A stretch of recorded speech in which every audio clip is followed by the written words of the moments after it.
This is the assembly video for the Playseat Challenge lock mod. The lock mod is an upgrade kit for the original Playseat Challenge and ActiFit models. It's not compatible with the Playseat Challenge X or the Logitech edition. The video is going to cover the complete kit with all of the optional extras. So that is the base unit itself, the side mount for the shifter and handbrake, the reverse wheelbase adapter, and the quick release adapter. Also included are some optional extras that can be used with or without the lock mod.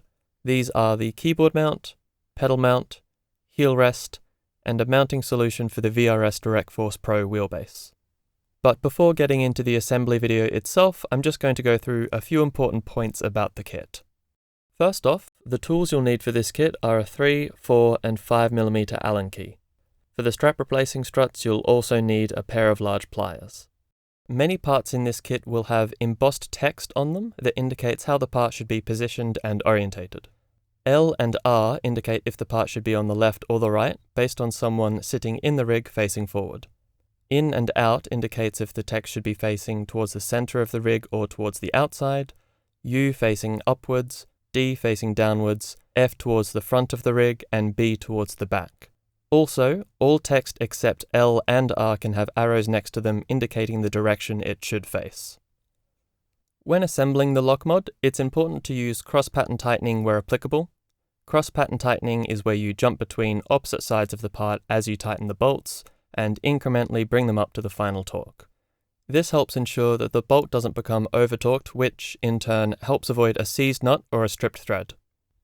PTFE-infused wax has been used as a lubricant for parts such as the cam levers and other sliding joints. It's relatively clean compared to oil or grease, and should last the lifetime of the kit. If you feel parts becoming difficult to move though, I recommend applying a few drops of liquid chain wax. This is the product that I use in the lock mod. The plastic used in this kit is PLA+. It's quite strong for a plastic, but certain care needs to be taken to avoid premature failure. Storing the kit in temperatures above 53 degrees Celsius or 127 degrees Fahrenheit should be avoided, especially if the bolts are tightened and the plastic is under tension. Even below these temperatures, when PLA approaches its maximum stress, it will slowly distort over time in a behavior called creep.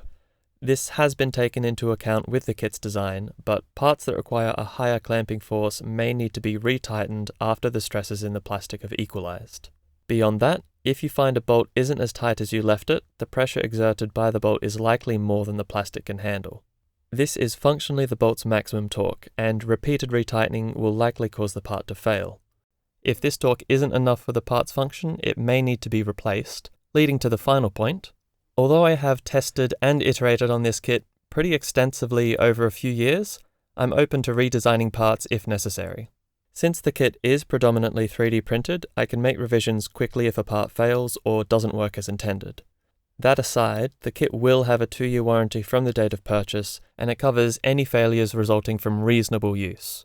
Reasonable in this case meaning all the points previously said, plus a 20 Nm torque limit for the wheelbase in the standard or reverse configuration, a 15 Nm limit in the quick release configuration, 90 kg force for the pedals, and a 25 kg force for the handbrake and shifter side assembly.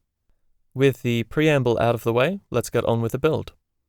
So this Playseat Challenge was used to develop the lock mod kit. As such, it's got a bit of wear and tear, and some of the plastic parts that will be replaced have already been removed. This includes the feet and the connector for the pedal tray, both of which are quite easy to remove and can be done without tools. We'll start the build by attaching the new feet. There are 2 different sized pairs, the larger goes on the front and the smaller on the rear. The kit also includes adhesive strips that can be added if you plan to use your rig on a hard surface, but wouldn't be necessary on a soft surface like carpet.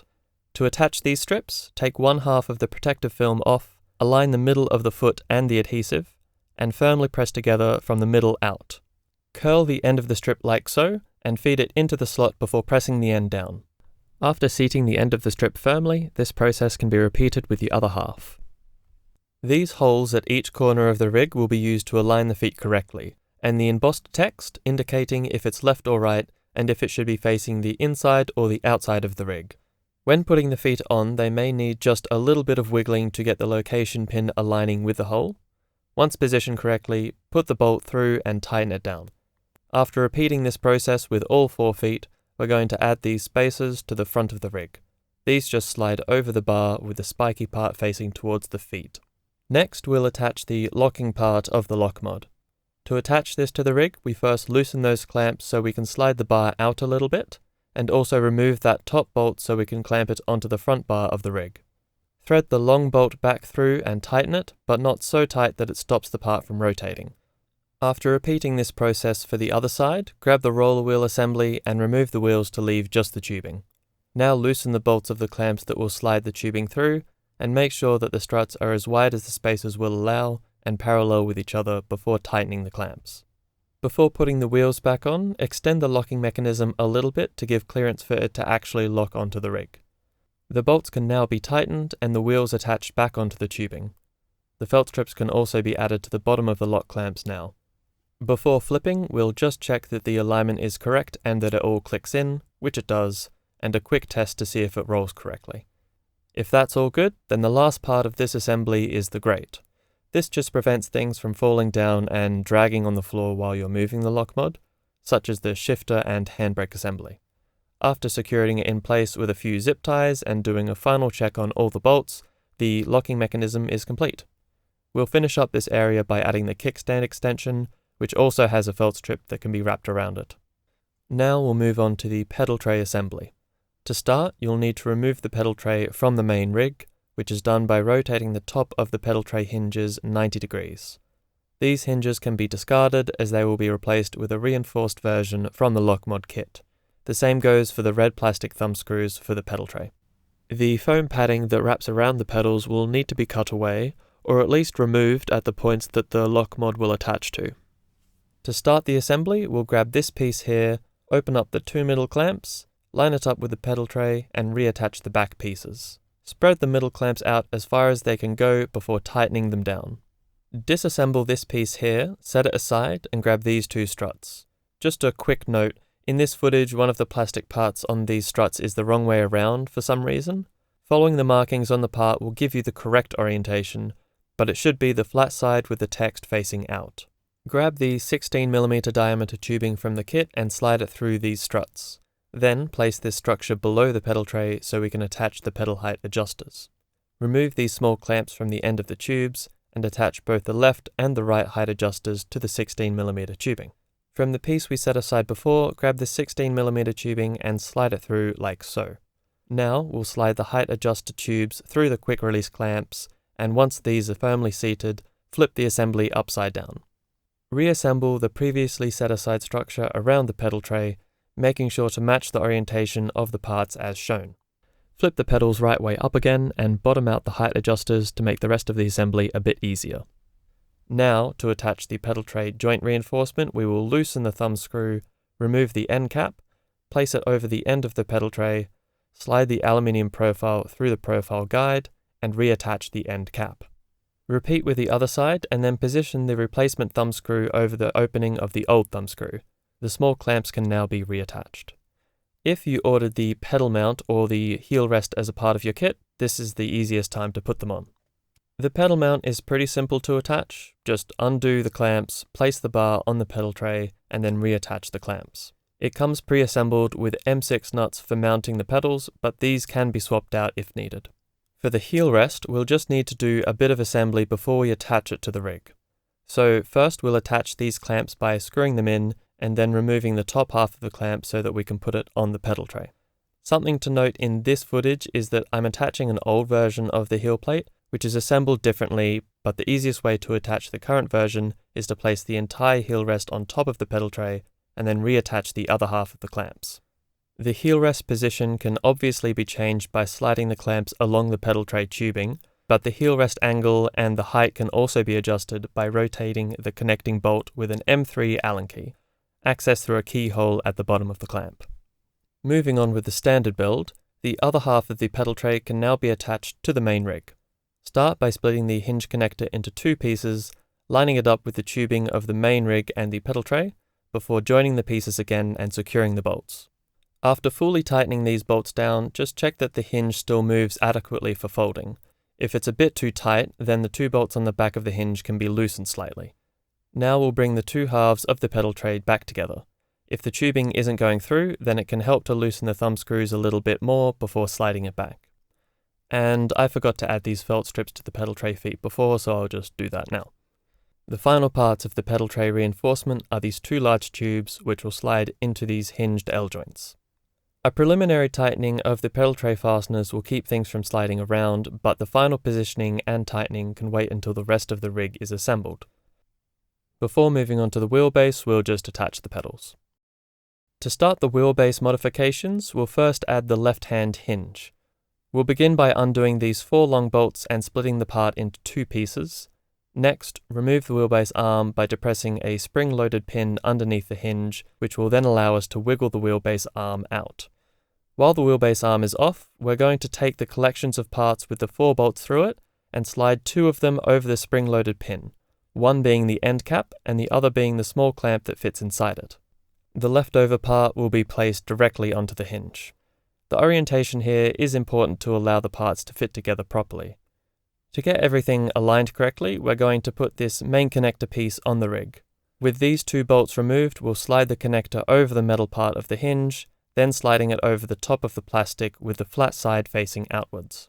After loosely reattaching the clamping bolts, we'll align the hole pattern of the disc with that of the connector. Here I just use a bit of tubing as a hammer to get it seated. Reattach the wheelbase arm and let the arm swing into the open position. To get these parts aligned, we'll rotate the mini clamp so that its bolt is pretty much on top of the tubing, slide the end cap over the clamp, and then slowly rotate counterclockwise until the bolt holes are roughly aligned. Now we can tighten the small clamp to set its position, just making sure that there's 1 or 2 millimeters of clearance between it and the piece behind it. Start gently threading these long bolts through, and before adding that 4th bolt, we'll tighten the clamps on the joining piece, as when we rotate the wheelbase shut, it tensions this mechanism. Now add the last bolt, and lightly tension all 4 bolts just enough so that there isn't any slop in the mechanism when you pull it in or out. Moving on to the other side with the latch mechanism, we'll first rotate the wheelbase arm up, rotate the latch and push it back, and then lift out this red plastic piece which will be reused. Next, slide off the original Playseat latch and put the LockMod version on. It'll be aligned correctly if you can fit the red plastic piece back on with a locating pin going both through the tubing and the LockMod latch, which might take a bit of wiggling to make happen. After that, check that the latch fits over the tubing. There's a hidden bolt here that hooks into the top latch for increased rigidity, which I'm now adjusting. It should provide a tiny bit of resistance when closing the latch, but not an excessive amount. Adjust the bolt clockwise for a tighter fit and counterclockwise for a looser fit. We'll also make some small adjustments to the cam lever length. In this case, it's a little bit tight, so we'll loosen these 2 bolts.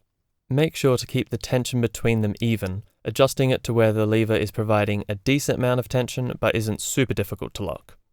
The next step will vary depending on which wheelbase configuration you're building. I'll start with the standard configuration, which I'd recommend for most people, followed by the other 2. For the wheel deck stabilizer, combine these 3 parts together, open up the quick release latches, and slide both of the hooks through. I recommend loosening the bolts on the L joint a little bit to get the correct width for the stabilizer, and you may also need to rotate the connectors to get them perfectly parallel. Now we can match the height of the stabilizer bar to the wheel deck, remove these bolts, position the strut connectors below the countersunk bolts on the wheel deck, and thread the bolts back through. Moving on to the side struts, start by opening the clamp holding the bushing and gently sliding it over the tubing. Thread the bolts back through without tightening them and reattach the clamp over the bushing. After I've fixed the orientation of this hook, we'll slide it into the quick release clamp, adjusting the position of the bottom clamp as needed to get the strut close to vertical when locked in. The hook should follow the arc of the latch when sliding in and out, allowing it to properly latch and unlatch with minimal resistance. While doing this, I also recommend loosening the bolts that are clamping the side strut tubing. This will allow you to adjust the height as needed. As with all the quick release clamps, you can tighten or loosen the bolt to achieve the appropriate tension. The side strut is now able to move in and out of the quick release clamp easily enough, but this will be something that you need to come back to when we start adjusting the seating position. Mirror this process with the right hand strut, and while the wheel stabilizer and side struts are latched in, we'll lock in the alignment by tightening both the clamps on the connecting pieces. Now we'll grab the 2 quick release clamps and attach them onto the wheelbase tubing, with the markings for the left and the right parts facing outwards and positioned just below the bend in the tubing. After doing the same for the other side, we'll do a test fit with the long struts from the pedal base. Once latched in, we can tighten the quick release clamps on the tubing to set the final position. To finish off the exposed tubing on the lock mod, the kit includes several 16 and 20mm plastic caps that can be press fit onto the ends. At this point, we're going to set our seating position for the rig and tighten everything down, double checking all the different parts to make sure that the bolts are fully secure. To make unfolding the rig a bit easier, it's a good idea to mark the pedals telescoping tubes with graphite. This will make it quick and easy to get the correct positioning. Something else to note in this area is that when tightening the thumb screws, the aluminium profile sitting below it should be positioned about midway for the most rigidity. The small clamps on the height adjusting tubes can also be tightened down now, ensuring the pedal height is consistent between sessions. Before moving on from this point, it's best to check if everything still folds up nicely, particularly the pedals. It can be a tight fit depending on how big your set is and where they are positioned on the pedal tray. I've positioned mine about as far back as they can go, so I need to maneuver the fabric of the seat a little bit when I fold them up. You'll also see I've made a little notch in the pedal reinforcement that will hook onto the crossbeam that goes along the bottom of the chair, but this needs a little bit of clearance between the end of the pedal tray and your pedals. To finish, I'll make some small adjustments to the angle of the pedal height adjusters to fit around my wheel. After tightening them back up, that's the base version of the lock mod with the standard configuration fully assembled. Now I'll quickly go over the other configurations. The reverse wheel deck configuration is similar to the standard configuration, but with the wheel deck facing backwards and the Wheelbase Stabiliser latching into some additional quick release clamps. For the stabilizer to latch in this configuration, the struts need to be narrowed slightly. As for the angle of the wheel deck, if the struts are already at their minimum height and you need a greater angle, the pedal reinforcement struts can also be lowered. After repositioning these unused cam levers and getting everything positioned as you'd like, the bolts can be fully tightened down. For the quick release configuration, start by mounting the pedal reinforcement struts onto the side struts. The quick release clamps will need to be turned upside down as well and swapped left to right, so that the strut can slide in from the bottom rather than the top. Also note that the attachment points should be as high as possible on the side struts to better handle the pedal forces. After setting the wheel deck in the standard or reverse configuration, the Wheelbase Stabiliser will need to be modified before it's fitted. To assemble the quick release stabilizer, we'll swap the horizontal stabilizer tubing with the shorter roller wheel tubing. After sliding the roller wheel tubing through the deck hinges, add the hinged L joints with the hook struts attached like so. The quick release clamps should be orientated with the opening facing down, and once the position is set, it can be tightened down and the roller wheel assembly reconstructed with the stabilizer tubing. To summarize the configurations, the quick release is easier to get in and out of, but provides less structural reinforcement to the wheelbase. The standard configuration requires that you unlatch the struts if you want to swing the wheelbase out of the way, but provides the most structural rigidity. The same is true for the reverse configuration, although it's slightly more cumbersome to unlatch. When choosing your configuration, something to note is that the quick release option includes the parts necessary for all three configurations, while the parts included in the reverse option also enables the standard configuration. Compared to the rest of the lock mod, the side assembly is a bit more flexible in how it's constructed. The aluminium profile allows a variety of gear to be mounted and positioned in different ways. Although I'll be constructing the side assembly in what I consider the default configuration, I'll focus on the important, broadly applicable points of the build. With that in mind, I'd recommend watching this whole section through before building your own, just so you know how you want to approach it. To start with, I'm going to build the basic structure on a table to make things a bit easier before we attach it to the rig. The side assembly is attached through 2 clamps and 2 hinges to the rig, which forms a solid square base that can then be built out. For this configuration, the structure rising from the table is the surface the shifter and handbrake will be attached to, and these diagonal supporting pieces are to add rigidity to that surface. Once you've settled on the layout of the structure, you can start connecting everything with the hardware provided. This hardware includes 18 right angle connectors and the matching T-nuts and bolts. 8 M6 ball spring T-nuts are also included to mount your gear to the assembly. If you need additional T-nuts, bolts or right angle connectors, they can be purchased as additions with the kit. Lastly, I'll mount the adapter for the TH8A Thrustmaster shifter that's also available as an extra. With the initial assembly finished, we'll move on with getting it mounted to the rig. I've chosen the left side configuration, so we'll start by preparing the left strut.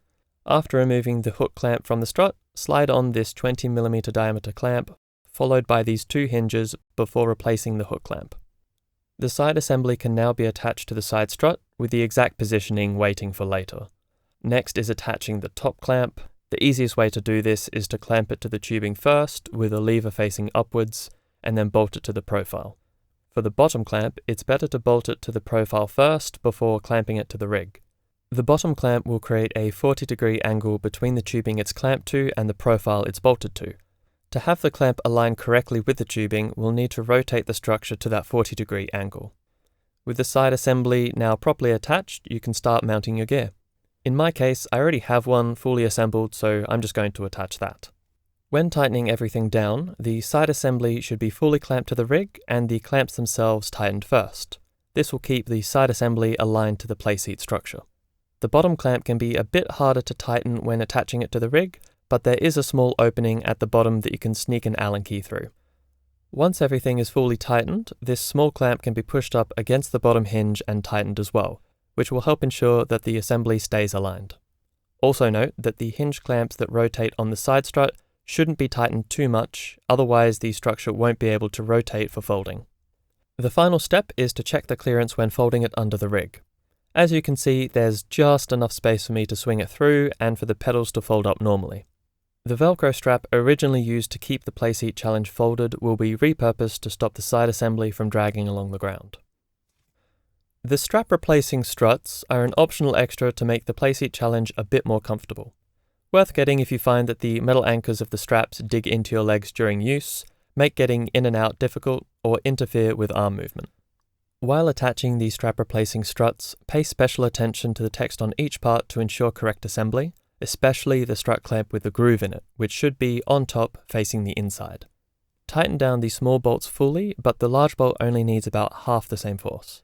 Attach the static clamps that will hold the struts in position, leaving them loose on the tubing for now. Note that the static clamp with a hook in it should interface with the groove in the strut clamp, keeping the strut from sliding down the tubing. After both struts have been assembled, fold and unfold the rig to make sure that everything moves properly. When setting the final positioning of the struts, there are a few points to consider. The first being that the top of the struts should be a little bit closer to the center of the frame than the bottom struts. This prevents jamming when the rig is folded. In this footage, I've actually angled the strut in the wrong direction but corrected it off camera. The second is that the straps should only be removed when you are satisfied with the seating position, as they make setting the struts position a lot easier. The straps should also be set a tiny bit shorter than in your final seating position, as the chair will settle into the struts a little bit when the straps are removed. The final consideration is to ensure all 4 bolts of each static clamp are properly tightened before use. Otherwise, the struts can slip along the tubing during high force events such as heavy braking. With the strut positioning set, I'll now demonstrate how to remove the straps. Keep in mind that removing the straps will damage the metal anchors, something to consider when choosing this optional extra. With a large pair of pliers, bend one side of the thick metal wire outwards until it rests clear of the hole. Take care to use your whole arm when bending the wire, and not just your wrist, as it requires a relatively large amount of force. The wire can now be bent upwards just enough so that it can be removed from the tube. With the straps removed, the front of the seat's fabric needs to be secured to stop it from sliding down. Using the included Velcro straps, tightly bind the seat fabric to the metal tubing that sits below it. After a final folding test, the struts are now ready to use. The keyboard mount has been designed to fold up snugly with the rest of the lock mod, and comes with adhesive tabs that should accommodate any keyboard. The keyboard mount can be clamped onto the aluminium lock mod tubing or the Playseat's black tubing, depending on the wheelbase configuration. The cam lever is used to both clamp down on the tubing when in use and to stop the keyboard from falling down when folded up. Once attached to the rig, the angle of the keyboard mount can be adjusted with this bump stop bolt and the hinge underneath the mounting surface. When attaching the keyboard, I recommend placing the adhesive strips on the keyboard mount first and sitting in the rig to get the positioning right. Keeping in mind clearance for the steering wheel, it's best to have the whole keyboard on the outside of the Wheelbase Stabiliser, unless you prefer to fold it up when driving. As for the choice of keyboard, any that has an integrated trackpad and is reasonably compact are a good fit. The mounting kit for the VRS Direct Force Pro mounts both the wheelbase and the control box. Note that the PLA plastic used to mount the wheelbase has been annealed to withstand the heat of the motor without issue. Starting with the wheelbase, the first step is to choose which side of the motor is going to be facing down, and then remove the 2 large bolts from the back bottom of the wheelbase. These will be replaced with the mounting bolts from the kit. I've chosen to have the cables facing upwards, so I'll put it on its side to prepare the first rail. After unscrewing the 2 bolts that will secure the rail in place, line it up and screw them back in. In addition to the side assembly, this is one area of the kit where using Loctite may be advisable, as strong vibrations from the wheelbase can loosen the bolts over time. With the rails now added, we're going to attach the reinforcing side profile. First, loosely attach the bottom bracket to the rail, then securing the top with the included bolt. Repeat with the other side and save tightening everything until it's attached to the base plate. To attach it to the base plate, there are 2 sliding T-nuts which will be lined up with these 2 slots. Once lined up, thread in both of the thumb screws, slide it to the middle of the wheel deck, and fully tighten the thumb screws, followed by the rest. Tightening the thumb screws before the other bolts will help ensure that the frame remains square to the base plate. Now use the provided clamps to attach the control box to the side of your playseat. If you have the side assembly, I recommend mounting it to its opposite side, and if you have the strap replacing kit, then you will need to mount it on the front rather than the rear. With all parts of the lock mod now attached, the final points to cover with this build log concern cable management. A general tip is to minimize loose cables where possible. I've included a set of 30 Velcro zip ties with the kit, which should be more than enough to keep the cabling tight to the rig. If some cables are too long, they can be coiled up like this. Also, a USB hub and a power board can also help to keep things organized, and you'll only have 1 USB cable and 1 power cable that need to be plugged in when setting up or packing down. The specific layout of your cabling will obviously depend on your gear and how it's positioned, but the following guideline helps ensure that the rig folds and unfolds without issue. To start, if your cable run needs to go between tubing that's separated with a hinge, try to bring it close to the fulcrum. This will keep the length of the cable roughly the same when the rig is folded versus unfolded. Otherwise, you may need to leave a large amount of slack in the cable to compensate for the change in dimensions, and that loose cable can then get snagged during folding. The exception to this rule is the cable that goes to the pedal tray, since it requires a certain amount of slack for the pedal tray to extend. In my experience, the best places to anchor both ends of the cable are behind the wheelbase hinge and in front of the pedal tray thumb screw, with just enough tension so that when the cables are fully extended, the cable doesn't touch the floor. If you need to run cabling along the bottom of the rig, like I have here with the shifter and handbrake assembly, it's best to run it below the tubing and behind the feet. Secure the cable at 3 points, outside the foot, in the middle, and outside the other foot, leaving enough slack to clear the hinges without getting caught under the feet. Cables going to the side assembly should also have enough slack so that when the rig is folded, it doesn't get pulled taut. For cables going along the skinny tubing under the seat, keep clear of the 2 points on top of the tubing which the pedals latch onto when folded. Cables that run along the rear bottom of the rig should be kept on top of the tubing to clear the locking mechanism. If your kit includes the strap replacing struts, the area that the clamp slides along when folding needs to be left clear as well, and the cable tied down in such a way that it avoids getting pinched. The final step of this process is to slowly and carefully fold and unfold the rig, checking for possible problems in your cable layout. It's quite easy to break something with a snagged cable, especially if the Playseat is equipped with heavy gear like mine. With that, the build of the lock mod is now complete.